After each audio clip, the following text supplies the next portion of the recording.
Hello, good morning, ನಮಸ್ತೆ ಎಲ್ಲರಿಗೂ. ನಾನು ಚೆನ್ನಾಗಿದ್ದೀನಿ, ಹಾಗೆ ನೀವು ಚೆನ್ನಾಗಿದ್ದೀರಾ ಅಂತ ಭಾವಿಸಿದ್ದೀನಿ. ಇದು ನನ್ನ ಸಂಡೆಯ ವ್ಲಾಗ್ ಆಗಿರುತ್ತೆ. ಆದರೆ ನೆಟ್ ಇಶ್ಯೂಸಿಂದ ಅಪ್ಲೋಡ್ ಆಗ್ತಕ್ಕಂಥದ್ದು ಲೇಟ್ ಆಗ್ತಾ ಇದೆ, ದಯವಿಟ್ಟು ಕ್ಷಮೆ ಇರಲಿ. ಹಾಗೆಯೇ ಯಾರ್ಯಾರೆಲ್ಲ ವಿಡಿಯೋವನ್ನು ನೋಡ್ತಾ ಇದ್ದೀರಾ, ಯಾರ್ಯಾರೆಲ್ಲ ಸಬ್ಸ್ಕ್ರೈಬ್ ಮಾಡ್ಕೊಂಡಿಲ್ಲ, ದಯವಿಟ್ಟು ಸಬ್ಸ್ಕ್ರೈಬ್ ಮಾಡಿಕೊಂಡು ವಿಡಿಯೋವನ್ನು ನೋಡಿ ಅಂತ ಕೇಳ್ಕೊಳ್ತಾ ಇದ್ದೀನಿ. ಹಾಗೆಯೇ ಇವತ್ತು ಎದ್ದ ತಕ್ಷಣ ಸ್ನಾನ ಆದ ನಂತರ ದೇವರ ಪೂಜೆಯನ್ನು ಮುಗಿಸಿ ಅದಾದ ನಂತರ ನಾನು ಅಡುಗೆಯನ್ನು ಶುರು ಮಾಡ್ತಾ ಇದ್ದೀನಿ. ಬೆಳಗ್ಗೆ ಯಾವುದೇ ರೀತಿಯಂಥ ಟಿಫನನ್ನು ಮಾಡಿರಲಿಲ್ಲ. ಇವತ್ತು ಪಿತೃಪಕ್ಷ ಇರೋದರಿಂದ ಎಡೆಯನ್ನು ಹಾಕದ ನಂತರನೇ ನಾವೆಲ್ಲ ಊಟ ಮಾಡೋದ್ರಿಂದ ಒಟ್ಟಿಗೆ ಅಡುಗೆಯನ್ನು ಶುರು ಮಾಡ್ತಾ ಇದ್ದೀನಿ. ಅಡುಗೆ ಶುರು ಮಾಡೋದಕ್ಕೆ ಮೊದಲೇ ಪೂಜೆ ಎಲ್ಲ ಮುಗಿಸಿ ನಂತರ ಶುರು ಮಾಡೋಣ ಅಂಥೇಳಿ ಅಡುಗೆಯನ್ನು ಶುರು ಮಾಡಬೇಕು. ಇದಾದ ನಂತರ ಪೂಜೆ ಆದ ನಂತರ ಹಾಗೆ ನಾವು ಈ ದಿನದಂದು ಯಾವುದೇ ರಂಗೋಲಿ ಹಾಕ್ತಕ್ಕಂಥದ್ದು ಅಥವಾ ಹೊಸ್ತಿಲಿಗೆ ಕುಂಕುಮ ಹಚ್ತಕ್ಕಂಥದ್ದು ಯಾವುದನ್ನು ಸಹ ಮಾಡೋದಿಲ್ಲ. ಇಂದಿನ ಸಂಪ್ರದಾಯ ಏನಿತ್ತು ಹಾಗಾಗಿ ನಾವು ಅದನ್ನು ಮಾಡೋದಿಲ್ಲ. ಪಿತೃಗಳಿಗೆ ಮನೆಗೆ ಬರೋದಕ್ಕೆ ತೊಂದರೆ ಅಂತೆಲ್ಲ ಹೇಳ್ತಾರೆ, ಹಾಗಾಗಿ ಅದನ್ನೇ ಆಚರಣೆ ಮಾಡಿಕೊಂಡು ನಾವು ಮಾಡೋದಿಲ್ಲ. ಇದಾದ ನಂತರ ನಾನು ಅಡುಗೆ ಮಾಡೋದಕ್ಕೆ ಅಂತ ಬಂದೆ. ಹಾಗೆ ಬೆಳಗ್ಗೆ ಎದ್ದ ನಂತರನೇ ನಾನು ಬೇಕಾಗಿರ್ತಕ್ಕಂಥ ಬೇಳೆಗಳನ್ನೆಲ್ಲ ನೆನೆಸ್ಕೊಂಡಿದ್ದೆ. ಇದು ವಡೆ ಮಾಡೋದಕ್ಕೆ ಅಂತೇಳಿ ಉದ್ದಿನ ಕಾಳನ್ನು ನೆನೆಸಿಟ್ಟಿದ್ದೆ. ಹಾಗೆಯೇ ಕೋಸಂಬರಿಗೆ ಅಂತೇಳಿ ಹೆಸರು ಬೇಳೆಯನ್ನು ಸಹ ನೆನೆಸಿಟ್ಟಿದ್ದೆ. ಮತ್ತು ಗಸಗಸೆ ಪಾಯಸಕ್ಕೆ ಅಂತೇಳಿ 1 ಸ್ಪೂನು ಅಕ್ಕಿಯನ್ನು ಸಹ ನೆನೆಸಿಟ್ಟಿದ್ದೆ. ಇದಾದ ನಂತರ ಮೊದಲು ಇಲ್ಲಿ ನಾನು 1 ಕಪ್ಪಷ್ಟು ಸಾಂಬಾರು ಬೇಳೆ ಅಂದರೆ ತೊಗರಿ ಬೇಳೆ, ಹಾಗೆ 1 ಕಪ್ಪಷ್ಟು ಚೆನ್ನಾಗಿ ಮಸೂರು ದಾಲನ್ನು ಬೇಯಿಸ್ಕೊಂಡಿದ್ದೀನಿ. ಅದಾದ ನಂತರ ಬೆಂದಾದ ನಂತರ ಅದಕ್ಕೆ ನಮ್ಮ ಹತ್ರ ಏನೇನು ತರಕಾರಿಗಳು ಹಾಕ್ಬೇಕಂತ ಅನಿಸುತ್ತೋ, ಯಾವ್ಯಾವ ತರಕಾರಿಗಳಿದೆಯೋ ಪ್ರತಿಯೊಂದನ್ನು ಸಹ ಯೂಸ್ ಮಾಡ್ಕೋಬೋದು. ನಾನಿಲ್ಲಿ ಕ್ಯಾರೆಟು, ಬೀನ್ಸು, ಹಾಗೆಯೇ ಹಿತ್ಲೆ ಅವರೆಕಾಯಿ, ಟೊಮೊಟೊ, ಬದನೆಕಾಯಿ, ಆಲೂಗೆಡ್ಡೆ ಹಾಗೆ ಹೀರೆಕಾಯಿಯನ್ನು ಸಹ ಇಲ್ಲಿ ನಾನು ಬಳಸ್ಕೊಂಡಿದ್ದೀನಿ.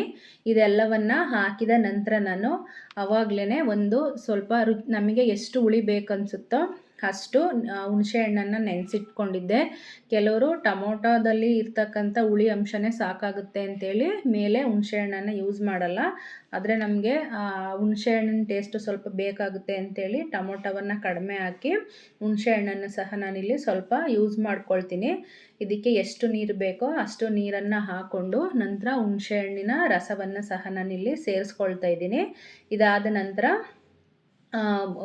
ಸಾಂಬಾರು ಪೌಡ್ರನ್ನು ಸಹ ನಾನು ಸೇರಿಸ್ಕೊಳ್ತಾ ಇದ್ದೀನಿ. ಸಾಂಬಾರು ಪೌಡ್ರ್ ಸೇರಿಸ್ಕೊಂಡ ನಂತರ ರುಚಿಗೆ ತಕ್ಕಷ್ಟು ಉಪ್ಪನ್ನು ಸಹ ನಾನಿಲ್ಲಿ ಸೇರಿಸ್ಕೊಳ್ತಾ ಇದ್ದೀನಿ. ಎಲ್ಲವನ್ನು ಸೇರಿಸ್ಕೊಂಡಾದ ನಂತರ ಚೆನ್ನಾಗಿ 1 ಟೈಮ್ ಮಿಕ್ಸ್ ಮಾಡಿಬಿಟ್ಟು ಇನ್ನೊಂದು 2 ವಿಸಲನ್ನು ಬರ್ಸ್ಕೊಳ್ತೀನಿ. ಕೆಲವರು ಒಗ್ಗರಣೆಯಲ್ಲೇ ತರಕಾರಿಯನ್ನು ಬೇಯಿಸಿ ಬೆಂದಿರ್ತಕ್ಕಂಥ ಬೇಳೆಯನ್ನು ಹಾಕಿ ಕುದಿಸ್ತಾರೆ, ಹಸಿ ಸ್ಮೆಲ್ ಇರುತ್ತೆ ಅಂತೇಳಿ ನಾನು ಮತ್ತೆ 1-2 ಟೈಮು ವಿಷಲನ್ನು ಹಾಕ್ಸ್ಕೊಳ್ತೀನಿ.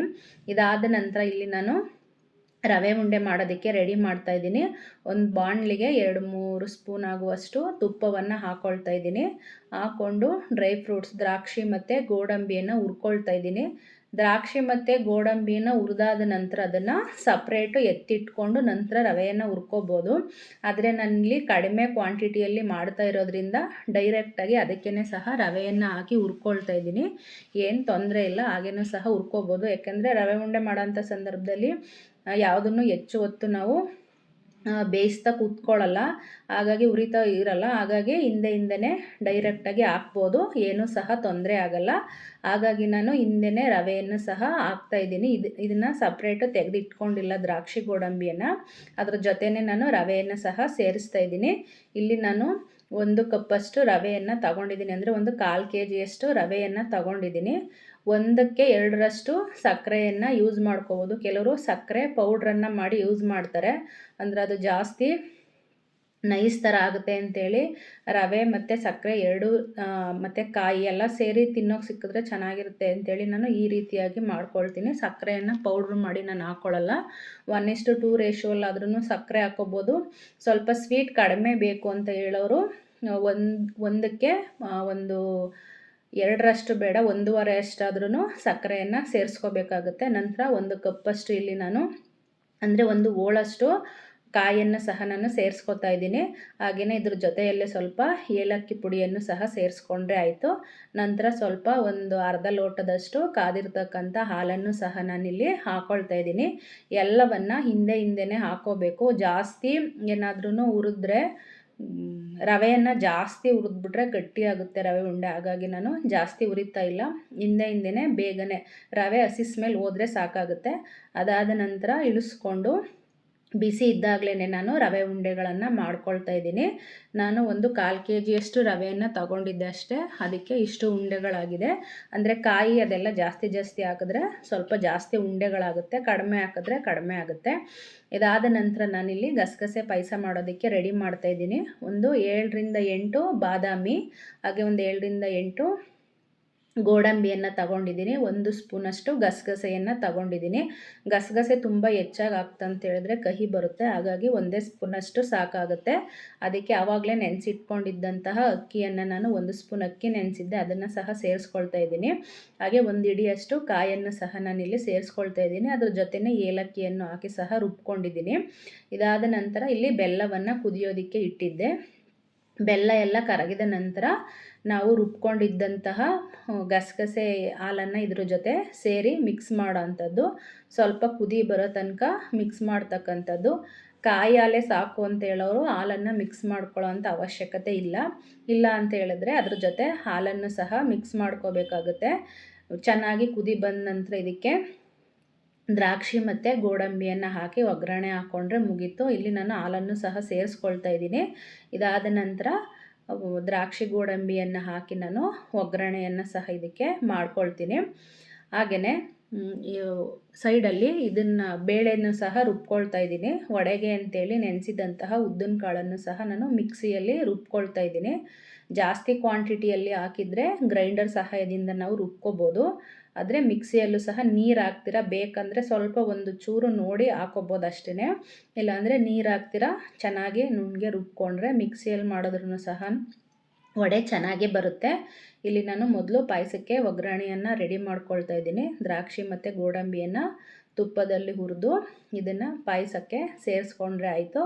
ಇದಾದ ನಂತರ ಅದೇ ಬಾಣಲಿಗೆ ಸ್ವಲ್ಪ ಎಣ್ಣೆಯನ್ನು ಹಾಕಿ ಸಾಸಿವೆ, ಜೀರಿಗೆ ಹಾಗೆ ಕರಿಬೇವು, ಒಣಮೆಣಸಿನ ಹಣ್ಣನ್ನು ಹಾಕ್ಕೊಂಡು ಸಾಂಬಾರು ಕೂಡ ರೆಡಿಯಾಗಿತ್ತು. ಅದಕ್ಕೇ ಒಗ್ಗರಣೆಯನ್ನು ಸಹ ಸೇರಿಸ್ಕೊಳ್ತಾ ಇದ್ದೀನಿ. ಇಲ್ಲಿ ಅದರ ಜೊತೆನೇ ಬೇಳೆಯನ್ನು ಉದ್ದಿನ ಕಾಳನ್ನು ಪೇಸ್ಟ್ ಮಾಡ್ಕೊಳ್ತಾ ಇದ್ದೆ, ಅದರ ಒಂದು ಪೇಸ್ಟ್ ಕೂಡ ರೆಡಿಯಾಗಿದೆ. ಈಗ ಇದಕ್ಕೆ ನಾನು ಚೆನ್ನಾಗಿ ಕಟ್ ಮಾಡಿರ್ತಕ್ಕಂಥ ಕಾಯಿ, ಕರಿಬೇವಿನ ಸೊಪ್ಪು, ಈರುಳ್ಳಿ, ಹಸಿಮೆಣಸಿನಕಾಯಿ ಮತ್ತು ಸ್ವಲ್ಪ ಸಬ್ಬಸಿಗೆ ಸೊಪ್ಪಿತ್ತು ಅದನ್ನು ಸಹ ಯೂಸ್ ಮಾಡ್ಕೊಳ್ತಾ ಇದ್ದೀನಿ. ಹಾಗೆ ಕೊತ್ತಂಬರಿ ಸೊಪ್ಪಿತ್ತು ಅದನ್ನು ಸಹ ಯೂಸ್ ಮಾಡ್ಕೊಳ್ತಿದ್ದೀನಿ. ಯಾವುದೇ ಸೊಪ್ಪುಗಳು ಹಾಕೋದು ಪ್ಲೇನಾಗಿ ಸಹ ಮಾಡ್ಬೋದು. ಈ ರೀತಿ ತರಕಾರಿಗಳನ್ನು ಈರುಳ್ಳಿ ಅದನ್ನೆಲ್ಲನೂ ಸಹ ಹಾಕಿನೂ ಸಹ ಮಾಡ್ಬೋದು. ತಿನ್ನೋದಕ್ಕೆ ಚೆನ್ನಾಗಿರುತ್ತೆ, ರುಚಿಯಾಗಿರುತ್ತೆ ಅಂಥೇಳಿ ಈ ರೀತಿಯಾಗಿ ಸೇರಿಸ್ಕೋಬೋದು. ಇದೆಲ್ಲವನ್ನು ಚೆನ್ನಾಗಿ ಮಿಕ್ಸ್ ಮಾಡ್ಕೋಬೇಕಾಗಿರುತ್ತೆ. ಹಿಟ್ಟು ಸ್ವಲ್ಪ ವೆಯ್ಟ್ ಥರ ಇರುತ್ತೆ, ಆದರೆ ಅದು ಸ್ವಲ್ಪ ಲೈಟಾಗಿ ಆಗೋ ತನಕ ಚೆನ್ನಾಗಿ ಅದನ್ನು ಕಲಿಸ್ಕೋಬೇಕಾಗುತ್ತೆ. ಎಷ್ಟು ಚೆನ್ನಾಗಿ ಕಲಿಸ್ತೀವೋ, ಎಷ್ಟು ಚೆನ್ನಾಗಿ ಉದುಗ್ ಬರುತ್ತೋ, ಎಷ್ಟು ಚೆನ್ನಾಗಿ ಹಿಟ್ಟು ಲೈಟ್ ಆಗುತ್ತೋ ಅಷ್ಟು ಚೆನ್ನಾಗಿ ನಮಗೆ ವಡೆ ಬರುತ್ತೆ. ಇದಾದ ನಂತರ ನಾನು ಎಣ್ಣೆಯನ್ನು ಬಿಸಿ ಮಾಡೋದಕ್ಕಿಟ್ಟು ಇಲ್ಲಿ ಕೋಸಂಬರಿಗೂ ಸಹ ರೆಡಿ ಮಾಡ್ಕೊಳ್ತಾ ಇದ್ದೀನಿ. ಮೊದಲೇ ನಾನು ನೆನೆಸಿದ್ದಂತಹ ಹೆಸರು ಬೇಳೆಯನ್ನು ಸೋದಿಸ್ಕೊಂಡು ನೀರನ್ನೆಲ್ಲ ಡ್ರೈನ್ ಮಾಡ್ಕೊಂಡಿದ್ದೀನಿ. ಅದಾದ ನಂತರ ಇಲ್ಲಿ ಈರುಳ್ಳಿ, ಕ್ಯಾರೆಟನ್ನು ಹಾಕಿ ಹಾಗೆಯೇ ಕಟ್ ಮಾಡಿ ಇಟ್ಕೊಂಡಿದ್ದಂತಹ ಸೌತೆಕಾಯಿ, ಕೊತ್ತಂಬರಿ ಸೊಪ್ಪು, ಹಾಗೆ ಕಾಯಿ, ರುಚಿಗೆ ತಕ್ಕಷ್ಟು ಉಪ್ಪು, ಮೆಣಸಿನ ಪುಡಿ, ಹಾಗೆಯೇ ನಿಂಬೆ ರಸವನ್ನು ಸಹ ಸೇರಿಸ್ಕೊಂಡು ಒಂದು ಒಳ್ಳೆ ಮಿಕ್ಸನ್ನು ಕೊಟ್ಕೊಂಡ್ರೆ ಇಲ್ಲಿ ಕೋಸಂಬರಿ ಕೂಡ ರೆಡಿ ಆಗುತ್ತೆ. ನಾನು ಸ್ವಲ್ಪ ಅಷ್ಟೇ ಮಿಕ್ಸ್ ಮಾಡ್ಕೊಂಡಿದ್ದೆ, ತುಂಬ ಮಿಕ್ಸ್ ಮಾಡ್ಕೊಂಡಿರಲಿಲ್ಲ. ಯಾಕಂದರೆ ಬಡಿಸುವಷ್ಟರಲ್ಲಿ ಅದೆಲ್ಲ ನೀರು ಬಿಟ್ಕೊಂಡಿರುತ್ತೆ ಅಂಥೇಳಿ ಮತ್ತು ಸಪ್ಪೆ ಆಗಿರುತ್ತೆ ಅಂತ ಸ್ವಲ್ಪ ಅಷ್ಟೇ ಮಿಕ್ಸ್ ಮಾಡ್ಕೊಂಡಿದ್ದೆ. ಇದಾದ ನಂತರ ಊಟಕ್ಕೆ ಬಡಿಸ್ತಕ್ಕಂಥ ಸಂದರ್ಭದಲ್ಲಿ ಇನ್ನೊಂದು ಸ್ವಲ್ಪ ಇವಾಗೇನು ಟೇಸ್ಟ್ ನೋಡೋಂಗಿರಲಿಲ್ಲ ಅಂಥೇಳಿ ಎಲ್ಲನೂ ಲೈಟಾಗಿ ಸ್ವಲ್ಪ ಹಾಕ್ಕೊಂಡಿದ್ವಿ. ಇದಾದ ನಂತರ ನಾವು ನೀಟಾಗಿ ಮಿಕ್ಸ್ ಮಾಡಿಕೊಂಡು ಊಟಕ್ಕೆ ಬಡಿಸ್ಬೋದು. ಇಲ್ಲಿ ನಾನು ಸ್ವಲ್ಪ ಮೆಣಸಿನ ಪುಡಿಯನ್ನು ಸಹ ಸೇರಿಸ್ಕೊಳ್ತಾ ಇದ್ದೀನಿ. ಹಾಗೆ ರುಚಿಗೆ ತಕ್ಕಷ್ಟು ಉಪ್ಪು ಎಲ್ಲವನ್ನು ಸೇರಿಸ್ಕೊಂಡು ಒಂದೊಳ್ಳೆ ಮಿಕ್ಸನ್ನು ಕೊಟ್ಟರೆ ಕೋಸಂಬರಿ ಕೂಡ ರೆಡಿ ಆಯಿತು. ಇದಾದ ನಂತರ ನಾನು ಇಲ್ಲಿ ವಡೆಯನ್ನು ಕರಿತಾ ಇದ್ದೀನಿ. ಎಣ್ಣೆ ಕಾದಿತ್ತು. ಇದಾದ ನಂತರ ನಾನು ಇಲ್ಲಿ ವಡೆಯನ್ನು ಮಾಡ್ಕೊಳ್ತಾ ಇದ್ದೀನಿ. ಚೆನ್ನಾಗಿ ಎರಡೂ ಕಡೆ ತಿರುವಾಕೊಂಡು ವಡೆಯನ್ನು ಮಾಡ್ಕೊಳ್ಳಿ. ಹಾಗೆಯೇ ಜಾಸ್ತಿ ಉರಿನೂ ಬೇಡ, ಕಡಿಮೆ ಉರಿನೂ ಬೇಡ, ಒಂದು ಮೀಡಿಯಮ್ ಫ್ಲೇಮಲ್ಲಿ ಬೇಯಿಸ್ಕೊಂಡ್ರೆ ಆಯಿತು. ಚೆನ್ನಾಗಿ ಗೋಲ್ಡನ್ ಬ್ರೌನ್ ಬರೋ ತನಕ ಬೇಯಿಸ್ಕೊಂಡ್ರೆ ವಡೆನೂ ಸಹ ರೆಡಿ ಆಗುತ್ತೆ. ಇಲ್ಲಿ ವಡೆನೂ ಸಹ ರೆಡಿ ಮಾಡ್ಕೊಂಡಾಯಿತು. ಹಾಗೆ ಇನ್ನೂ ಒಂದು ಟೈಮು ನಾನು ಬೇಯೋದಕ್ಕೆ ಹಾಕ್ತಾಯಿದ್ದೆ.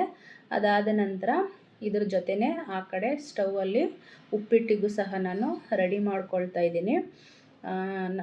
ನಮ್ಮ ಹಿರೀಕರಿಗೆ ಅಂದರೆ ನಮ್ಮ ಮಾವನವ್ರಿಗೆ ಯಾವಾಗಲೂ ಜಾಸ್ತಿ ಉಪ್ಪಿಟ್ಟು ಇಷ್ಟ ಇತ್ತು ಅಂಥೇಳಿ ಅದನ್ನು ಸಹ ನಾನು ಇವಾಗ ಮಾಡ್ಕೊಳ್ತಾ ಇದ್ದೀನಿ ಸೈಡ್ ಡಿಶ್ಗೆ ಅಂಥೇಳಿ. ಉಪ್ಪಿಟ್ಟು ಕೂಡ ರೆಡಿ ಆಯಿತು. ಇವಾಗ ನಾನು ಏನೇನು ಅಡುಗೆ ಮಾಡಿದ್ದೀನಿ ಅನ್ನೋದನ್ನು ಒಂದು ಸಲ ತೋರಿಸ್ತಾ ಇದ್ದೀನಿ. ಇಲ್ಲಿ ಅನ್ನ ಮತ್ತು ಬೇಳೆ ಸಾಂಬಾರನ್ನು ಪ್ರಿಪೇರ್ ಮಾಡ್ಕೊಂಡಿದ್ದೀವಿ. ಹಾಗೆಯೇ ಅದರ ಜೊತೆ ಉಪ್ಪಿಟ್ಟನ್ನು ಸಹ ಪ್ರಿಪೇರ್ ಮಾಡ್ಕೊಂಡಿದ್ದೀನಿ. ಹಾಗೆ ಗಸಗಸೆ ಪಾಯಸವನ್ನು ಸಹ ಪ್ರಿಪೇರ್ ಮಾಡ್ಕೊಂಡಿದ್ದೀನಿ. ರವೆ ಉಂಡೆ, ಕೋಸಂಬರಿ,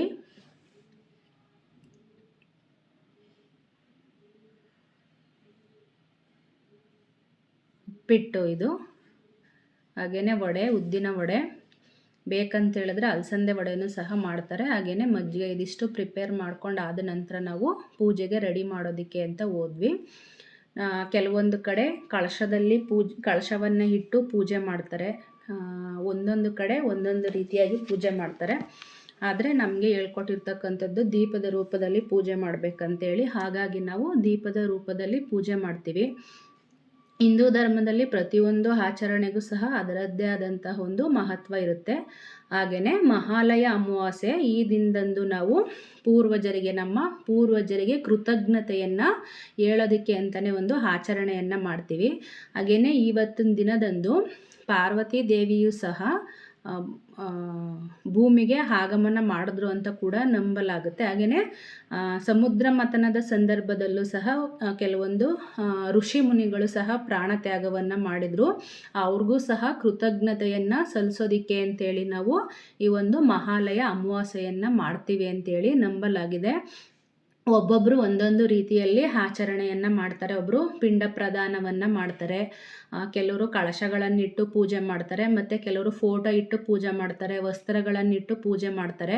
ಅವರವರ ಸಂಪ್ರದಾಯಗಳು, ಅವರವರ ಆಚರಣೆಗಳು ಯಾವ್ಯಾವ ರೀತಿ ಬಂದಿದೆಯೋ ಆಯಾ ರೀತಿಯಾಗಿ ಪೂಜೆಯನ್ನು ಮಾಡ್ತಾರೆ. ಒಟ್ಟಾರೆಯಾಗಿ ಪ್ರತಿಯೊಂದು ಪೂಜೆನೂ ಸಹ ಹಿರಿಯರಿಗೆ ಕೃತಜ್ಞತೆಯನ್ನು ಸಲ್ಲಿಸೋದಕ್ಕೆ, ನಮ್ಮ ತಂದೆ ತಾಯಿಗಳು ನಮಗೋಸ್ಕರ ಅಂಥೇಳಿ ಅವರ ಜೀವನದಲ್ಲೇ ಪ್ರತಿಯೊಂದು ಕ್ಷಣಗಳನ್ನು ಮೀಸಲಿಟ್ಟಿರ್ತಾರೆ. ಹಾಗಾಗಿ ಈ ಒಂದು ದಿನವಾದ್ರೂ ಸಹ ಅವ್ರಿಗೆ ಒಂದು ಕೃತಜ್ಞತಾ ಭಾವವನ್ನು, ಈ ದೇಹ ನಿಮ್ಮಿಂದ ಆಗಿರ್ತಕ್ಕಂಥದ್ದು, ಹಾಗೆ ನಾವು ಏನೇನು ಗಳಿಸ್ಕೊಂಡಿದ್ದೀವೋ ಪ್ರತಿಯೊಂದನ್ನು ಸಹ ನೀವು ಕೊಟ್ಟಿರ್ತಕ್ಕಂಥದ್ದು ಅನ್ನೋ ಒಂದು ಕೃತಜ್ಞತೆಯನ್ನು ಸಲ್ಲಿಸೋದಕ್ಕೋಸ್ಕರ ನಾವಿಲ್ಲಿ ಮಹಾಲಯ ಅಮಾವಾಸ್ಯೆಯನ್ನು ಆಚರಣೆಯನ್ನು ಮಾಡ್ತೀವಿ. ಎಲ್ಲರೂ ಸಹ ನಾವು ಪೂಜೆಯನ್ನು ಮಾಡ್ಕೊಂಡ ನಂತರ, ಇದಾದ ನಂತರ ಎಲ್ಲರೂ ಸಹ ಡೋರನ್ನು ಕ್ಲೋಸ್ ಮಾಡಿಕೊಂಡು ಹೊರಗಡೆ ಹೋಗ್ತೀವಿ. ಹೊರಗಡೆ ಹೋದಾದ ನಂತರ ನಾವು ಮಧ್ಯಾಹ್ನ ಇವಾಗ ಎಡೆ ಇಟ್ಟಿರ್ತಕ್ಕಂಥದ್ದು, ಸಾಯಂಕಾಲದ ತನಕ ಯಾರೂ ಸಹ ಒಳಗಡೆ ಬರೋದಿಲ್ಲ. ಇವಾಗ ಮಕ್ಕಳು ಮೊದಲು ನಮ್ಮ ಮನೆಯವರು ಪೂಜೆಯನ್ನು ಮಾಡಿದ್ರು. ಅದಾದ ನಂತರನೇ ನಾವು ಪೂಜೆಯನ್ನು ಮಾಡ್ತಕ್ಕಂಥದ್ದು. ಹಿರೀಕರಿಗೆ ಅವರ ಮಕ್ಕಳು ಯಾರಿರ್ತಾರೋ, ಹಾಗೆಯೇ ಗಂಡು ಮಕ್ಕಳು ಯಾರಿರ್ತಾರೋ ಅವರು ಪೂಜೆಯನ್ನು ಸಲ್ಲಿಸ್ಬೇಕಂತೇಳಿ ಮೊದಲು ಅವರು ಪೂಜೆಯನ್ನು ಸಲ್ಲಿಸ್ತಾರೆ. ಅದಾದ ನಂತರ ನಾವು ಎಲ್ಲರೂ ಸೇರಿ ನಾವು ಸಹ ಧೂಪ ದೀಪವನ್ನು ಹಾಕಿ ನಮಸ್ಕಾರವನ್ನು ಮಾಡ್ಕೊಂಡ್ವಿ.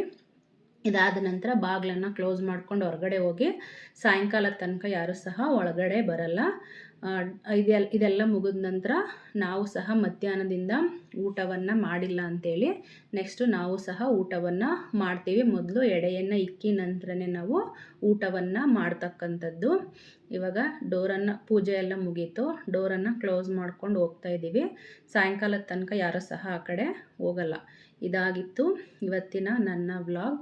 ಯಾರಿಗಾದರೂ ಇಷ್ಟ ಆಯಿತು ಅಂತೇಳಿದರೆ ದಯವಿಟ್ಟು ಸಬ್ಸ್ಕ್ರೈಬ್ ಮಾಡಿ, ಲೈಕ್ ಕೊಡಿ. Thank you so much.